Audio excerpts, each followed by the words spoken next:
तो hello dear students and friends, आज की इस वीडियो में बात करने वाले हैं एसएससी स्टेनोग्राफर भर्ती 2023 रिक्रूटमेंट के बारे में। तो आपको बता देंगे कि एसएससी स्टेनोग्राफर के नए रिक्रूटमेंट को जारी किए गए हैं 1207 पोस्ट के रिगार्डिंग।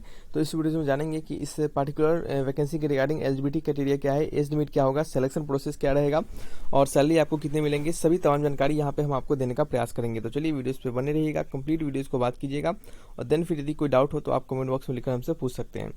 आगे बढ़ते हैं और बात करते हैं यहाँ पे आपके जो स्टेनोग्राफर का ये जो रिक्रूटमेंट है वो ग्रेड सी और ग्रेड डी दो ग्रेड के लिए रिक्रूटमेंट को निकाला गया है। दोनों के रिगार्डिंग अलग अलग सैलरी है और दोनों के रिगार्डिंग जो सिलेक्शन प्रोसेस है वो सेम रखा गया है। ठीक है, तो चलिए जानते हैं इसके बारे में और कंप्लीट इन्फॉर्मेशन। सबसे पहले आपको हम इंपॉर्टेंट डेट्स के बारे में बात करेंगे।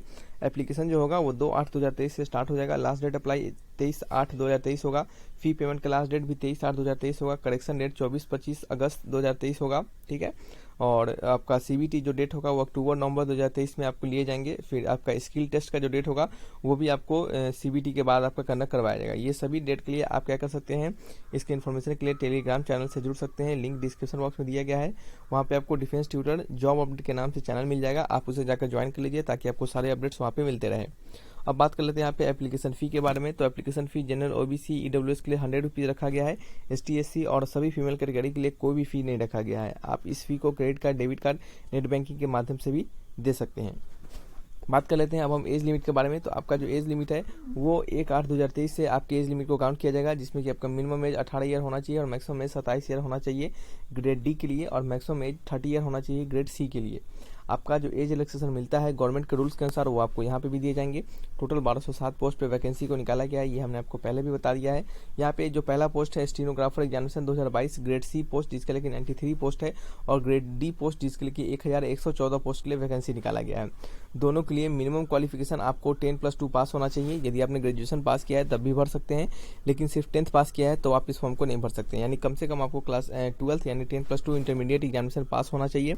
और आपको ग्रेड आपके स्टेनोग्राफर ग्रेड डी में और ग्रेड सी में आपके क्या होंगे, ट्रांसक्रिप्शन भी होंगे, यानी कंप्यूटर पे आपको टाइपिंग भी करना पड़ेगा। यदि आप हिंदी में करना चाहते हैं तो हिंदी में भी कर सकते हैं और इंग्लिश में करना चाहते हैं तो इंग्लिश में भी कर सकते हैं।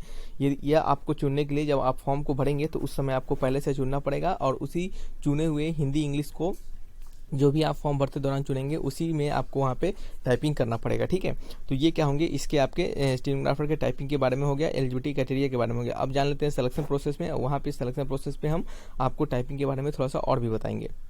आपके ऑफिशियल नोटिफिकेशन की ओर स्टूडेंट्स, आप सभी लोग यहाँ पे देख सकते हैं, ये आपका क्या ऑफिशियल नोटिफिकेशन है जो कि आपके एसएससी के द्वारा जारी किया गया है। अब यहाँ पे हम आपको सिलेक्शन प्रोसेस को बताएंगे। जो भी इंपॉर्टेंट चीज़ थे आपको बताना था वो हमने आपको यहाँ पे कवर कर दिया है। अब हम सबसे पहले सिंपली सिलेक्शन प्रोसेस को समझ लेते हैं एक बार में, और उसके बाद हम आपको इसके सैलरी स्ट्रक्चर को भी आपको समझाएंगे। ठीक है, तो चलिए जल्दी जल्दी जाते हैं सिलेक्शन प्रोसेस की ओर। तो चलिए स्टूडेंट्स, अब बात कर लेते हैं यहाँ पे सिलेक्शन प्रोसेस के बारे में। तो आपका सिलेक्शन प्रोसेस में सबसे पहले आपके सीबीटी एग्जामिनेशन होंगे। सीबीटी एग्जामिनेशन में आपके क्या होंगे, 3 सब्जेक्ट होंगे, जैसे कि जनरल इंटेलिजेंस एंड रीजनिंग, फिर आपका जनरल अवेयरनेस होगा, फिर इंग्लिश लैंग्वेज एंड कम्प्रीहेंशन होगा। आपके पहले जो 2 हैं उसके 50-50 क्वेश्चन होंगे और इंग्लिश लैंग्वेज के 100 क्वेश्चन होंगे। टोटल आपके कितने, आपके 200 मार्क्स के क्वेश्चन होंगे और 2 घंटे का आपको समय दिया जाएगा। ठीक है, और आपको जो लैंग्वेज होगा क्वेश्चन का वो आपको हिंदी और इंग्लिश दोनों लैंग्वेज में आपको क्वेश्चन दिए जाएंगे। और आपके यहाँ पे 1/3 मार्क्स के अगर आपके गलत होते हैं तो 1/3 मार्क्स को आपको डिडक्ट भी किया जाएगा। ठीक है, तो ये भी आपको पता होना चाहिए। प्रत्येक सही पे 1 मार्क्स, प्रत्येक गलत पे 1/3 मार्क्स यानी 0.33 आपके डिडक्ट कर लिए जाएंगे।